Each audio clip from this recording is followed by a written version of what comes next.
I'm getting ready to do my floors with these peel and stick luxury vinyl planks that I got from Lowe's. I did my main bathroom, and then this is the half bath that's off my kitchen, and then the laundry room. So I'm just going to do these same floors throughout my laundry room. So I'm excited to do this project because I love the way the floors turned out, and I'm just going to prep the floors. I did these tiles I guess about probably 17 years ago. So I'm just kind of over those, and I like this new flooring that is from Lowe's. It's a grayish plank. So I'm gonna make sure that I sweep and mop and scuff up the tiles a little bit so these can have a little bit more adhesion to stick down with, and I'll let you guys see how it turns out and you know, kind of walk you through the process that I'm doing. So I started taking up the trim all the way around the floorboards, and I forgot that, you know, I put caulking around the edges and stuff, and so it's peeling off of this trim. So I may end up just buying more trim. I don't know, because I don't think trim is that expensive. I may get away with, you know, for this room, it's probably not going to be that much, maybe about 20 bucks. But what I did do is I marked the pieces. So like this is number 2. And as I'm going around the room, I'm marking the trim pieces. So if I do decide to buy new trim, which I'm probably going to do that, so I don't have to worry about, because they have the pre-painted ones now. What I'm going to do is I'll use these pieces as my template, so I don't have to do a whole bunch of cuts and measuring and everything. So these should fit right into place once I do that. So I've got about a few more pieces of trim to pull off, and then I'll start cleaning the floor, and then I'll come back when I started adding the vinyl to the flooring. Stay tuned. So my next step, guys, is just to clean the floors, and basically all I have is a bucket of warm water and Clorox with just like one drop of dish soap, and I'm just going to clean the floor. I'm just going to do this by hand, try to get up. You know, I've already vacuumed and swept, and just trying to get any maybe leftover dirt particles that may be on the floor so I can get started. I'm only going to do one section at a time. I'm not going to do the entire floor and then end up walking on it. So I'm just going to do it section by section, let it dry, come back, and do the other part.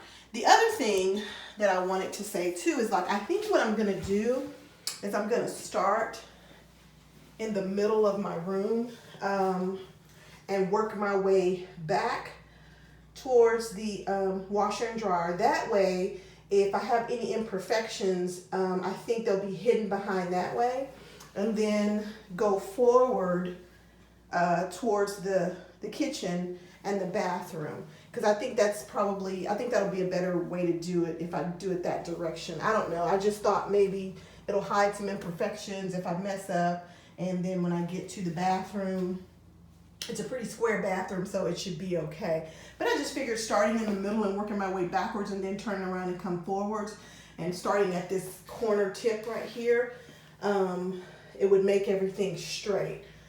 So it wouldn't. So I think by starting in this corner here and working my way backwards, going across, it would give me for a better floor. So hope that makes sense. But I'm going to do it section by section, and I'm going to start right here and then work my way across and then work backwards, and then I'll let you guys know when I get started.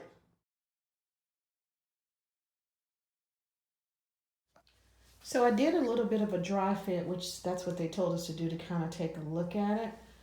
But as I was doing that, I'm wondering if I should keep it that way, because as you can see, one piece almost goes all the butts up to the wall. And I don't know how that's going to look if I literally cut those pieces in thirds through this little walkway. I'm not sure how that's going to look, or if I should go lengthwise. So I'm going to do another one the opposite direction and see what happens. After thinking about it, I think I'm going to keep it this direction because of my bathroom. I think I want the planks going lengthwise in my bathroom and not crosswise. So I think I'm going to keep it that way, and I'm hoping and praying that it's going to look all right once I get to this section right here, and I'll just have to figure out a way to stagger them so they don't look like I just got planks lined up in a row. Okay, so I'm finished behind the washer and dryer, and I'm glad I did the planks the way I did, because when I started in the corner right here, a plank fit perfectly in that spot, but when I started to get into the middle, I ended up having to shave off like 1/4 of an inch off of the plank all the way down to the corner. So it's going to be behind the dryer. So, but you're supposed to leave 1/8 of an inch anyway for the plank, so they can kind of, I think, adjust and expand and compress kind of thing. So you want to do that all the way around the room anyway. So, but that one fit perfectly in that corner over there, and I still had 1/8 of an inch room. So I'm probably going to end up getting doing my own. Sorry about that. I'll probably go in by the quarter round probably today or tomorrow, and then go back around the room and put that in, and also finish it off and paint the trim and everything. So I'll be back to you once I start working my way back in the other direction.